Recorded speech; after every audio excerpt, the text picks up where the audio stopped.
Салам менен кадырлуу досторум, силер менен мен Капар Момуналиев, дагы да кыргыз тили сабагы. Биз буга чейинки сабакта айтканбыз, алдыдагы 20 балким андан көп сабактарыбызды сабаттуу, так, туура кыргыз тилиндеги орфографиянын эрежелерин сактап, жазууну үйрөнөбүз. Ошонун негизинде сабаттуу жазганды өздөштүрөбүз дегенбиз. Мына ошонун бүгүн экинчи сабагы. Ал эми биринчи сабагын болсо шилтемесин төмөндө берип койдук. Эгер көрө элек болсоңуздар, кирип байкап көрсөңүздөр болот. Анда биз бүгүн экинчи сабагыбыз, даяр болсок, кеттик.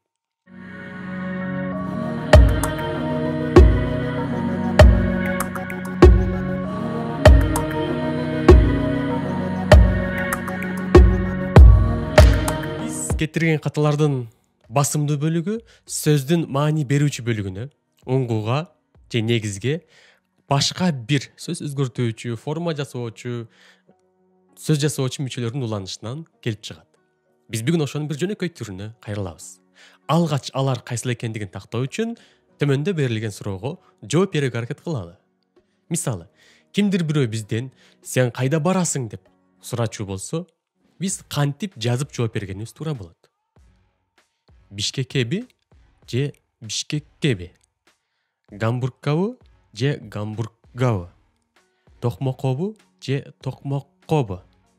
Лейлекеби же Лейлеккеби? Мына варианттар.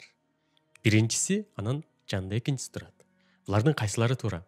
Эми биз буларды так аныктоо үчүн төмөндөгү башка мисалдарга кайрылабыз. Ошолордун негизинде булардын кайсынысы туура, кайсынысы туура эмес экенин тактап алууга шарт түзүлөт, жол ачылат. Анда дал ошол эле "Сен кайда барасың?" деген суроого кантип жооп беребиз? Баткенге. Ко. Нарынга. Таласка. Демек, мисалдарды көрдүк. Бул жерде бардык сөздөрдүн, жер суу аттарынын маани берүүчү бөлүктөрү көрүнүп турат. Маселен, нарынга дегенде нарын кошулган плюс га. Ош плюс га. Талас плюс га. Баткен плюс ге. Демек, ушуга карап туруп эле биз биринчи мисалдарга кайрылабыз. Байкап көрдүңүздөр. Себеби мынакей, таласка, нарынга, ош, ко, баткен, ге деп турат. Ошондуктан биринчи мисалдарда дагы мынакей Бишкек плюс ке. Токмок плюс ко. Ошондой эле Гамбург плюс га. Ошондой эле акыркысы Лейлек плюс ке. Мына бардыгында демек мунусун 2ден к, 2г дыбыштары катарынан келди. Бирөө эмес.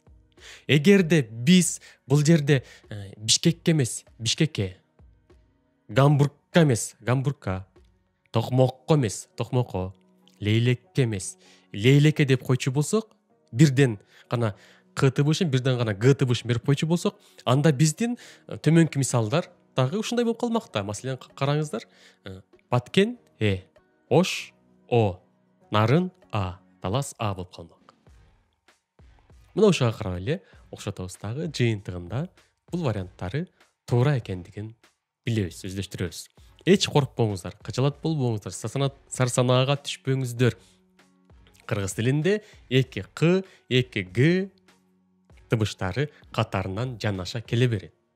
Албетте, дагы да айтабыз, ооз-эки сүйлөп жатканда, орфоэпияда туура сүйлөөдө эч ким Бишкекке, Гамбургка, Лейлекке деп айтпайт, жөн гана Бишкекке, Лейлекке, Гамбургка деп эле жөнөкөй бир кыдай айтылганы менен, бирок туура жазууда 2ден жазылат. Ал эмне үчүн экендигин биз жогоруда көрсөттүк. Эми бир гана жер суу энчилип аттарда эмес, башка сөздөрдө дагы дал ушундай форматта сакталат. Маселен, эмнеге чыгасың? Даракка эмес, дарак плюс ка, даракка. Кимге айтасың? тилекке эмес, тилек сөздүн негизги бөлүгү, маани берүүчү бөлүгү, плюс ке, тилекке. Же болбосо мунун эмнеге дары? Жүрөккө эмес, жүрөк плюс кө, жүрөккө экөө тең жазылат. Мына ошондо туура болуп саналат. Албетте, эгерде жалпы тил илими, кыргыз тилин жакшы билгендер, жакшы түшүнгөндөр болсо, илимди жакшы түшүнгөндөр болсо, бул уланган мүчөлөр кыргыз тилиндеги морфология бөлүмүндөгү сөз түркүмдөрүнүн ичинен садатош сөз түркүмүнүн, барыш жөндөмөсүнүн, мүчөсүнүн, баягы фонетикалык ассимиляция, сингармонизм, диссимиляция мыйзамдарынын негизинде ушинтип өзгөрүп олтурат деп түшүндүрүүгө толук мүмкүнчүлүк бар. Балким бул нерсени билген адамдар ката жазбаса керек. Бирок бул дагы так эмес. Андыктан сиздер ага чейин башыңызга оорутпаңыздар. Болгону ушуну гана эстеңиздер. Сөздүн негизи, мынакей, сөздүн негизги маани берүүчү бөлүгү.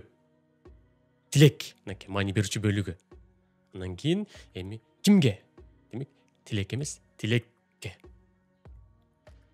Болбосо белек. Анан кийин ке, белекке. Белекке эмне бересиң?